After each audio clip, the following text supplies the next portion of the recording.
And the fact that I had to really think about that math there maybe explains why we come full circle to manual labor. But that's why I wanted to mention the manual labor thing. But my mom would pay me to do yard work, and I did some like, not like just like easy it started with raking the steps, but it became, like there were these like hedges in our yard when we moved to a new house, and my mom wanted them removed, and so I had to like cut all of the hedges and then dig down and dig up these roots, and you're digging in this clay soil, and I made some good money doing that. And the thing I always enjoyed about doing those jobs is that I could, at that time, listen to the radio. I was obsessed with sports talk radio, and more on that later. But I love those jobs because it was like, they just, if people just leave you alone to do the job and you can just kind of do your thing. And that to me is an appealing job. Like, don't helicopter boss me. Just tell me what to do. Let me do it. I'll put on my tunes, get into it, and so I started with my mom, and then started kind of going out to my Zach, one of my best friends, who's been a recurring guest on the podcast. Hopefully, maybe there will be another podcast with him this summer. Let's see. And he wouldn't do yard work for his parents. He was like, I don't need that shit. And so I started taking that work, and that was like a better deal. And so I started, and there were other people who were my parents' friends who started paying me. And the funny thing is, when I was writing out these notes, I realized like there were certain odd jobs I was doing. For example, when I was, at the end of elementary school, beginning of middle school, I would we had these family friends, Jack and Judith, and they kind of looked after me after school a couple days a week because my mom was working or whatever. And so I would go to their house, and what we would do is just work in the garden. And they sold it to me like, ooh, we're working in the garden again today. Ooh, we're working in the garden today, Ooh, we're going to work in the garden today. And now as I reflect back, I'm like, oh, I was just like doing free manual labor. They would be like, we got to get these bags of wood chips up to the top of the hill. And you're, a strong 10, 11-year-old boy. Why don't you carry those up? We're old. And, they, to be fair, between this like 70-year-old woman and me, 11-year-old boy, I probably was the one who should be carrying the wood chips, the heavy-ass bags of wood chips. But in hindsight, I'm like, I should have been getting paid for that. Later, there was a certain point, or like I remember my godparents, they got something like, I don't know, they got like hundreds of bricks that they wanted to remake like a patio in the backyard and like make a little pathway. And so they got all these bricks, and they were going to create this pathway. And they lived up, it was just maybe, I don't know, 20 or 30 stairs, but it was like it was a job to get them up there. My godfather kind of pitched it to me like, this is a game, like, hey, let's see how fast can you get these bricks up the stairs? And I totally went for it, hook, line, and sinker. And I was like, look, see, I can take 5 bricks on each arm and then, get up. And I was like, I got those fucking bricks up the stairs. I did not get any money for it. And I'm like, if you went down to, and I'm sorry, but this is in California, this is the thing. But like, if you went down to the Home Depot and you hired a nice Latino man to do that job, you would have had to give him at least a crisp $20 bill. Throw me a tenner, where are the child labor laws? No, but so I started with, this free man, and then at some point I kind of wised up and I was like, hey, I got to be getting paid for this. And I got, by the way, of course, adjusted for rate of inflation, living in the very expensive Bay Area, even still from the start, I was getting a healthy sum. I think I started at like $10 an hour, which I think they only like last year, the actual legal minimum wage in California is now $10 an hour, which is wild. I was getting that shit in like 2004. So yeah, it started with the manual labor job. Now, the first real job, like paycheck job I had, was my first foray into the grocery industry. And it began a long torrid love affair with the grocery store industry. No, I mean, I have worked. I would say maybe the most years, or tied for near to the most years of my life, was working for grocery stores. And the first real job I ever had was at a grocery store called Andronico's. Now, most of you have never heard of Andronico's. It was a small, privately owned grocery store chain in the San Francisco Bay Area. They just had, I think they had maybe 5 or 6 stores scattered around the San Francisco Bay Area, Oakland, the East Bay, North Bay, Marin, where I was. And their kind of thing was, they were like, kind of like, we're like a higher class grocery store. They were, Whole Foods before Whole Foods. And not at the level, the prices definitely not quite at that expensive level, but the idea of like, we have a big wine section. We sell $60 bottles of wine. We have kind of some more expensive, better options in the cheeses and meats department. We maybe source a few things more locally and this kind of, so yes, the Whole Foods thing. And we always, like, Andronico's was our go-to snack grocery store. My friends, it was the gang. It was me and the gang at that time was me and Zach, friend of the podcast, Zach, and his older brother Alex, and Alex's friend Dan, and the 4 of us. That was the 4 amigos, and there were others that came in and out and were around, but that was kind of the core 4. Core 4. And, big parts of our summers were, Alex was already 18, I guess, at that point, probably. And he had a car. So we would, drive to Andronico's. You order like a nice deli sandwich from the deli there. We'd get some gummy bears, maybe a couple Gatorades, and just, live out our very childish summers that were amazing. Amazing summers. So anyways, we always would go to Andronico's, and then I don't even remember how it came to me that I was like, I want to get a job this summer. And in my memory also is that I said to my parents, I want to get a job, and they were kind of like, really? Like, we're not going to stop you, but are you sure you want to do that? Privileged. But I do remember the main financial motivation for me was I had a San Francisco Giants habit that was spiraling out of control.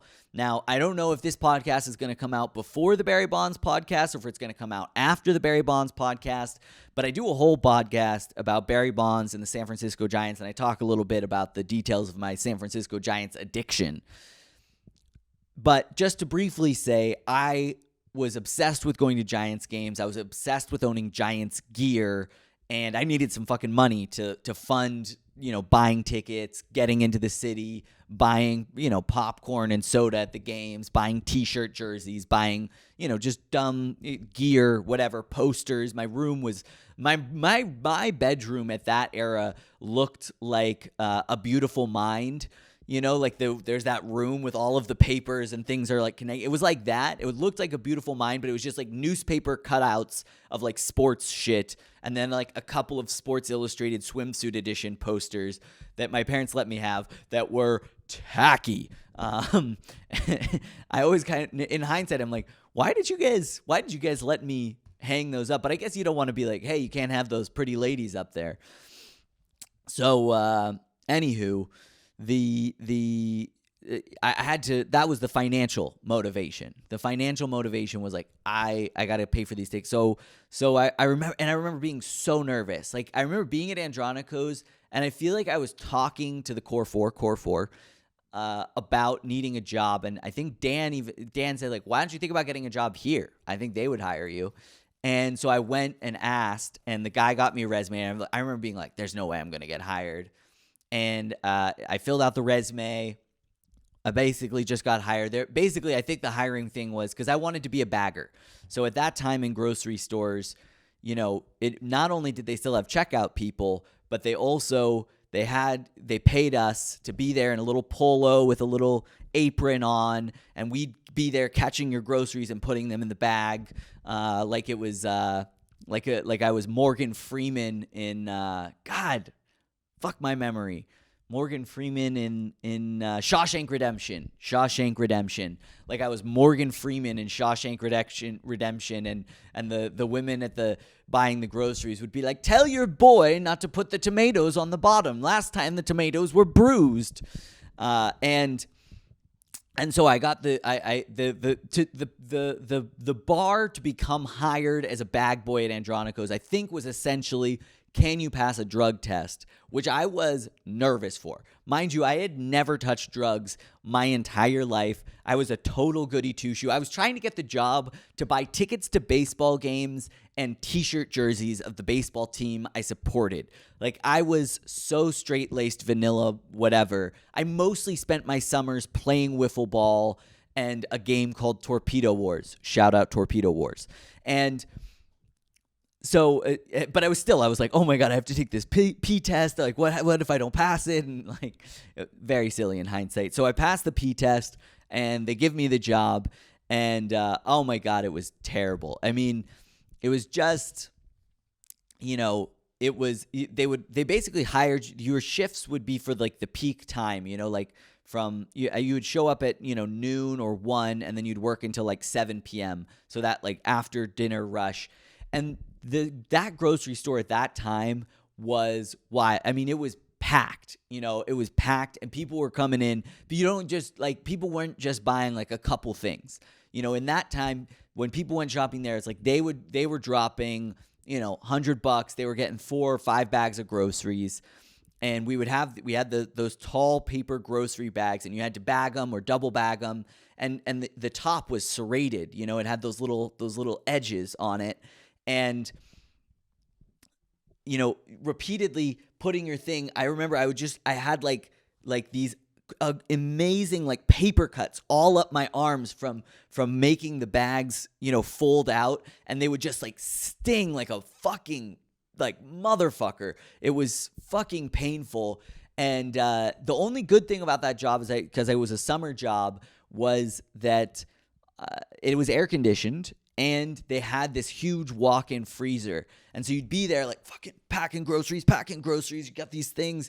And then you could go take your break. And I would just go and just walk into the walk-in freezer and just sit in there and like really fucking cool the fuck down. And the other thing that's funny about my time at Andronico's is they had a system where you'd get your paycheck. I think it was every 2 weeks. And when you got your paycheck, you could take it to the cash register and just cash your paycheck at the cash register. And so I was like 14, I guess it was 15 maybe at that point. I think I was still 15. And I didn't have a bank account. And my parents weren't like, I think my parents were like, you should start a bank account. I was like, it's chill. I'm going to spend this money real fast anyways. But so I would just cash my paychecks every time, and then I would just walk out of there with like $300 cash, whatever, maybe it was $200, maybe it was $400, it depended on how much I worked. And so that summer I just had fucking cash. And because I didn't have a bank account, the way I decided, like how I decided to store my cash is my room was just, I was a 15-year-old boy. As I mentioned, beautiful mind with newspaper clippings of sports things, and then a couple of ill-tasted Sports Illustrated swimsuit edition posters, and then just trashed, fucking shit everywhere, gross. My parents were like, their whole thing with me as a teenage boy was just like, if you keep it contained in your bedroom, that's your zone. If you want to live in squalor, if you want to live in filth, if you want to be disgusting, that's up to you. Just keep it in your bedroom. The rest of the house. And so, like, for example, my parents always had a rule that you couldn't have dirty dishes sit in the sink overnight. Like, if you made a dirty dish, it had to be cleaned before, like, they didn't want to wake up and see dirty dishes in the sink. That was their rule. And so my way around that rule was I would just leave the dirty dishes in my room, and there would just be like fucking dirty dishes in there. Like it was gross. And I also was like addicted to cereal. My parents also at that point had just given up on like trying to make me eat healthy. And so I would just pound fucking Wheaties and cereal. So there were always like cereal boxes around. And so I just started storing my wads of cash in an empty cereal box, like hundreds and hundreds of dollars just sitting in this empty cereal box on my desk that's strewn with like fucking empty Gatorade bottles and gross shit. And at some point, my mom came in and was like, I've got to try to like tame this mess. And she was like trying to like clean up a little bit. Her mistake. That's on her. That's on her. I told her that's my zone. I thought that's the rules of the game. And and so she went to throw away the cereal box, and she was like, it was almost in the trash. Like I was sticking it, like I was going through taking all these empty cereal boxes out of your room. And as I stuck it in, just, $800 cash fell out. And she was like, what the fuck? You're not a drug dealer. Like this can't be how you hold your money. This can't be where you can't just keep your money in an empty cereal box on your desk, you fucking piece of garbage. And I was like, oh, that is who I am. And so that was Andronico's. And I worked the summer, and they were like, do you want to keep working when school starts? And I was like, nah. And I stopped working, and they were kind of pissed at me, I think, about that. But good times. Shout out Andronico's. And so then I didn't work for until my senior year. And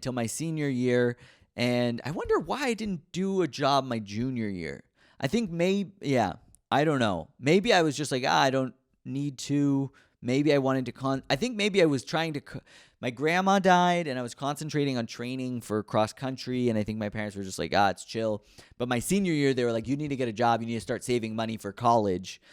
And so I was a huge running nerd at that point. I was doing distance running, track, cross country. That was like my shit. That was like my new thing. I'd moved on from the Giants.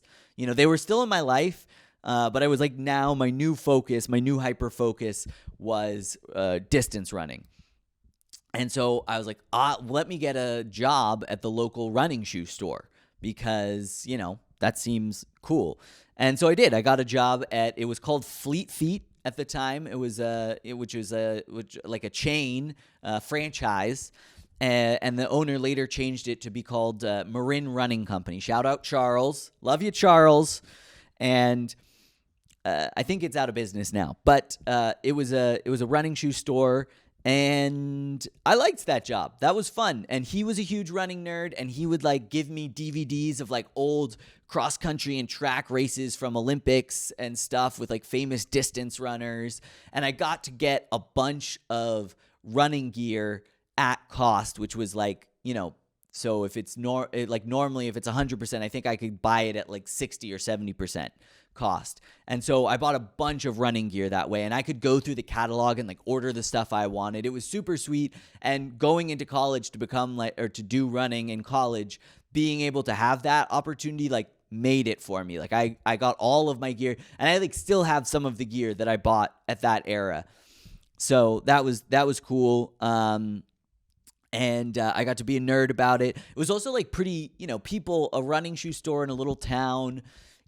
Sometimes on the weekends it would get, swamped or whatever. But most of the times, a lot of the shifts I had, like a closing shift during the week or whatever, it's like you had a couple people come in to browse. Or like that's the thing also. If you go to like a high-end running shoe store, usually when people come in, they're like, I want to buy shoes. I'm here to buy shoes. You don't have to make a sale.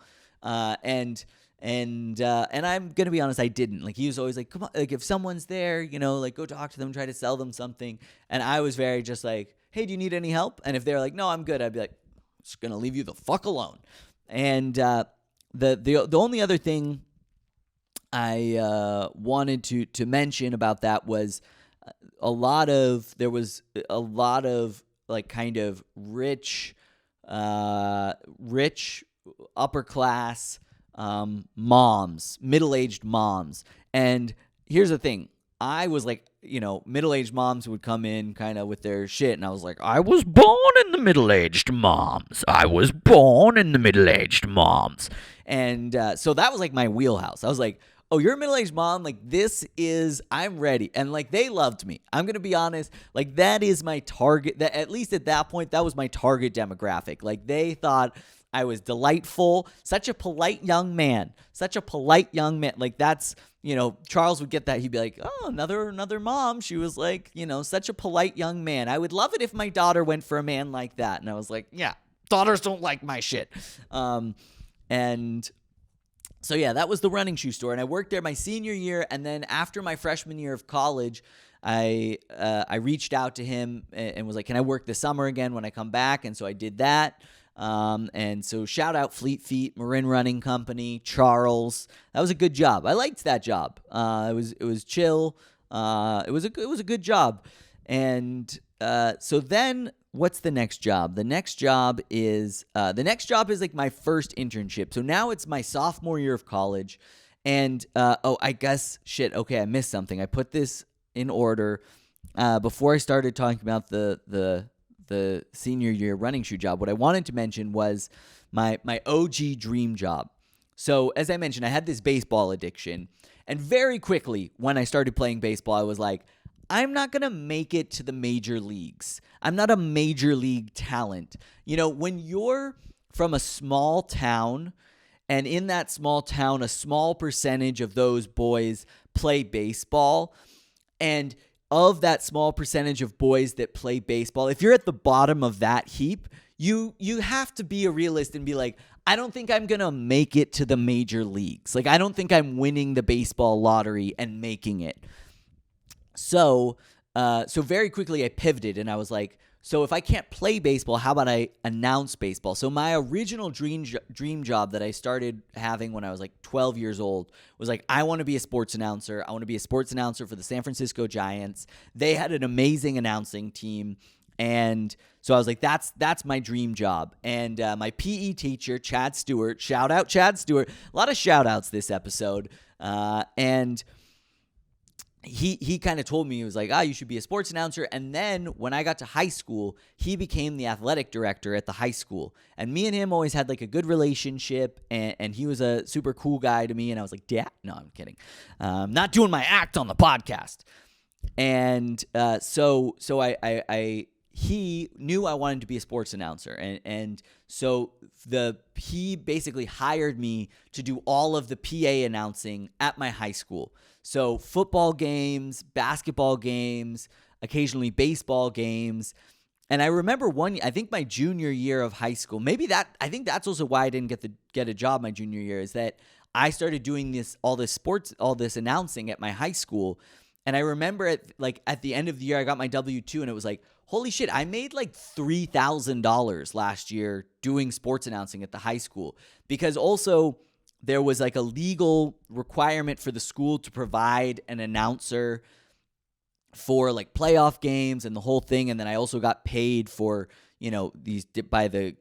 for tournaments and all this different stuff. And I loved it. And the biggest thing about it was the basketball at my school was the shit. People loved the basketball games. People always were going to the Friday night. You go to the basketball game. The whole school was there. And I was doing the announcing, and that was a time I felt like I was living out a dream, and I'll be honest, there haven't been many things in life that I felt like, oh, I'm just good at this. I would say most things I was like, I'm pretty not good at this. Baseball, for example. But I remember doing the announcing thing, when they had basketball tournaments, parents from schools like all around the Bay Area would be coming, and I remember one time this guy, and first of all, I don't want to be racial, but he was black, and it made my day, because he came up to me. First of all, black dad. I mean, so much cooler than a white dad. Let's just be honest. It is cooler. At least I felt that way, And he came up to me and he was like, I got to get your autograph before you end up on ESPN someday. And that shit, oh my God, my ego was like through the roof. And, but yeah, so I was really I would get feedback like that from parents and stuff where they're like, dude, you're really good. And even I remember one time another ego announcer memory was Friday night was the game. I did the announcing. After the game, I went to Safeway to get some snacks because I was just going to go home and hang out by myself because I was a loser. And I still remember Allison Milkey, one of the most beautiful girls at the school, one of the most popular girls at the school. Allison Milkey was there with someone else. I can't remember. And we saw each other and we were kind of like, hey. And she's like, oh my God, you did such a great job announcing. Like, you're really good. And I was like, as a 15, 16-year-old boy who never, ever got the time of day from the popular girls at school, I was like, oh my God. Like, oh, that was, whoo. I ate some Milk Duds that night. You know what I mean? I ate some Milk Duds that night. Oh, shit. So that was another job I had. I was the sports announcer at my school, and so when I went to college, I was like, I want to be a sports announcer. I chose a school with a broadcasting program, and I was like getting into it. And so then my sophomore year of college, I was, I'm still kind of following this dream. At that point, I'm starting to be like, I don't know if I want to be a sports announcer. But by the way, guys, I mean, in another life, if you haven't watched The Everyday Announcer, go check it out. I mean, like, I can do, as I said, there's not a lot of things I'm talented at, but the announcer voice is one of them. I'm like, hello, stepping to the plate, number 25, Barry Bonds. All right, my neighbors hate me. Anyways, so sophomore year, I'm like, I'm trying to follow this career, getting into the sports journalism thing. And so I get an internship at CSN Bay Area, Comcast Sportsnet Bay Area, which Comcast Sportsnet was basically like in each city they had a local station and they would cover the local teams, and they did the games, the sports games, but then they also had like shows, kind of like a a nightly show kind of covering local sports news or whatever. And so I got the one at CSN Bay Area, that was like one of their bigger ones. If you're at CSN Sacramento, you got the Kings, you got some minor league teams. Sorry, Sacramento. But in Bay Area, it's like, Giants, A's, Raiders, Niners, Warriors. I mean, it was big. And so I got myself an internship there. I just like wrote to them, was like, hey, I want to get an internship. I study here. And they just gave it to me. It was like it was another moment where my whole job career is me basically being like, I don't feel like I'm qualified for things. And then it is like the easiest thing it's like anybody could be qualified for this.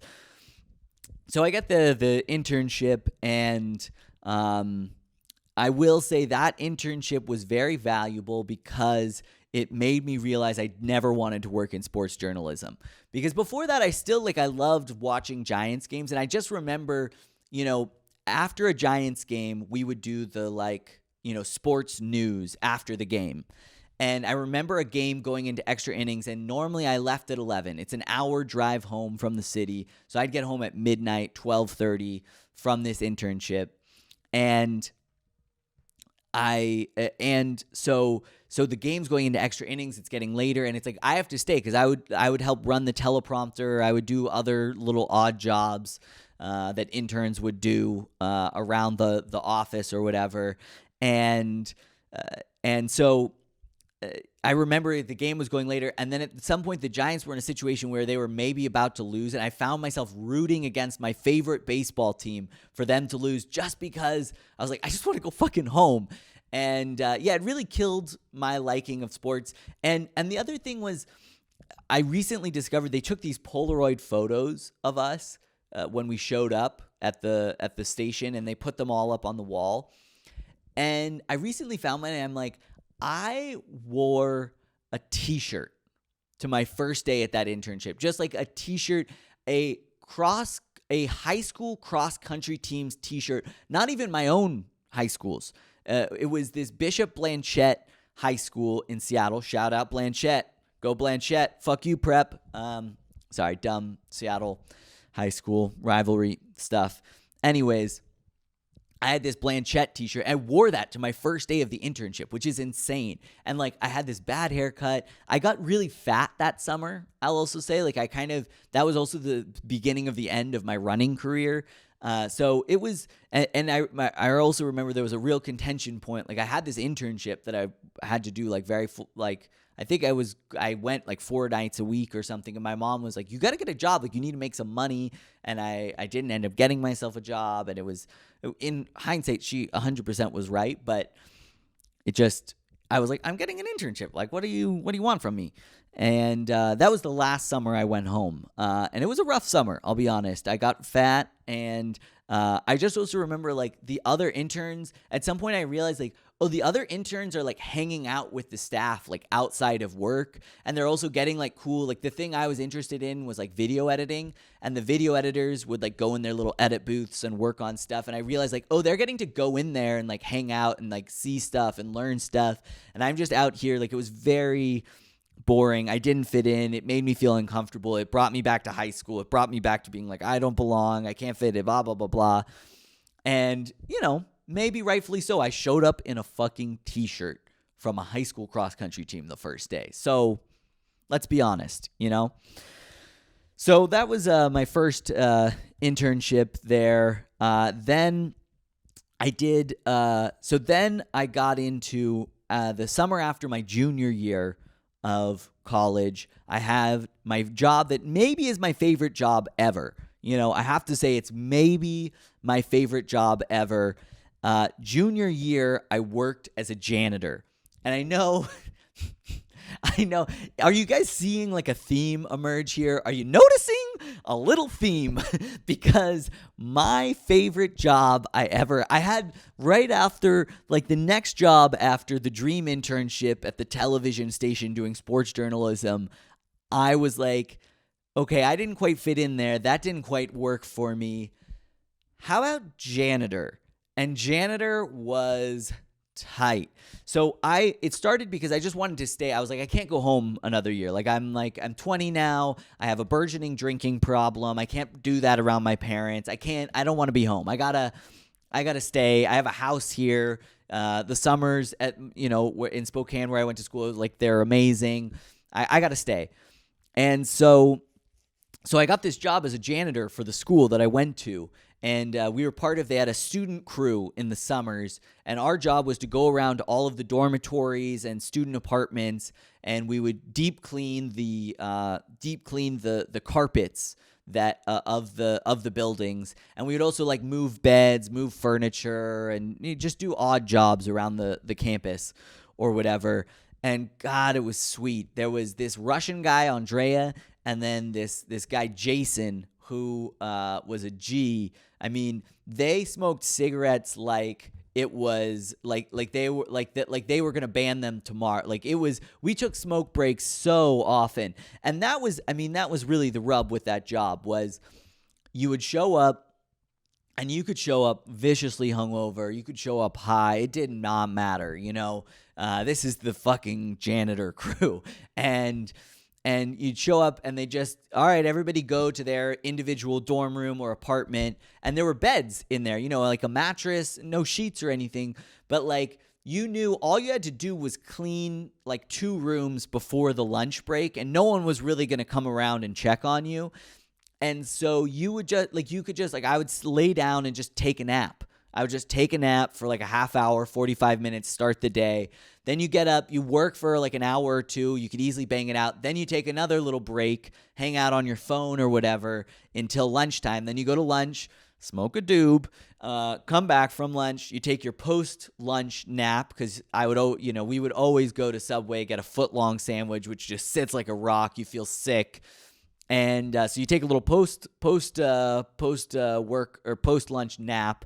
Then you do a few more hours of work. Then you chill a little bit until 5 when you get off, and then you're done. And it was such a, you're there with just a bunch of dudes, and it was real fratty, real a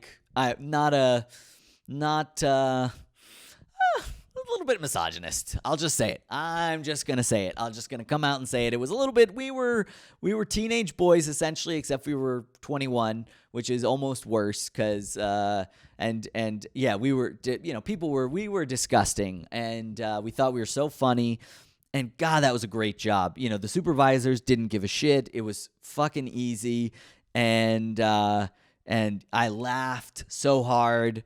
I got fucked up at work, which I know is a bad thing. We shouldn't celebrate that. But at the time, it felt so wild and free and like amazing. And that is also where the seed of me wanting to become a comedian came from. Was I discovered, at that point I'm like done with sports talk radio. And so I discovered podcasts, and this is like 2010, 2011. So podcasting is new, podcasting is new and I don't want to be a podcasting hipster, but I'm gonna be, but when I got into podcasts, like it was not a thing. People were like, what's podcast? Like, why would you want to listen to somebody speak? And I'm like, it's pretty great. It's radio. It is what radio is going to become. And I was right.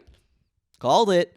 And so I was into podcast and I discovered WTF with Mark Maron, and I started listening to these podcasts with comedians at work. And, you just, again, it like goes back to the full circle manual labor job thing where you can just put your headphones in, you know what you have to do, you do it. They give you more time than you need to do the job, so you can fuck around a little bit and then just get down to work efficiently, boom. And so listening to WTF with Mark Maron, hearing comedians talk about being on the road, hanging out with other comedians, like that whole thing, that's what made me be like, I was losing this dream of wanting to become a sports announcer. I had the internship where I was like, I don't think I want to do sports journalism. I also had another internship at like a local TV station in Spokane. I think it was my junior year. Yeah, it must have been my junior year as well.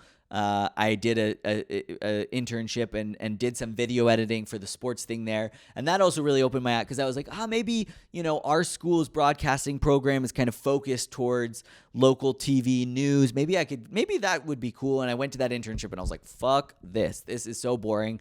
Like, I wrote scripts, I did video editing stuff that made it on the air, but it was so simple, it was dumb. And so I was really like, I'm done with, I thought I had this dream since the time I was 11. It's been my North Star. It's been my guiding thing. And I'm like, this is what I do.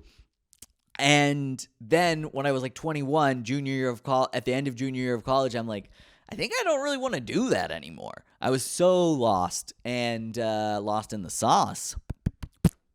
And I was so lost. And so then I discovered WTF with Mark Maron. I was like, I think actually what I want to be is a comedian.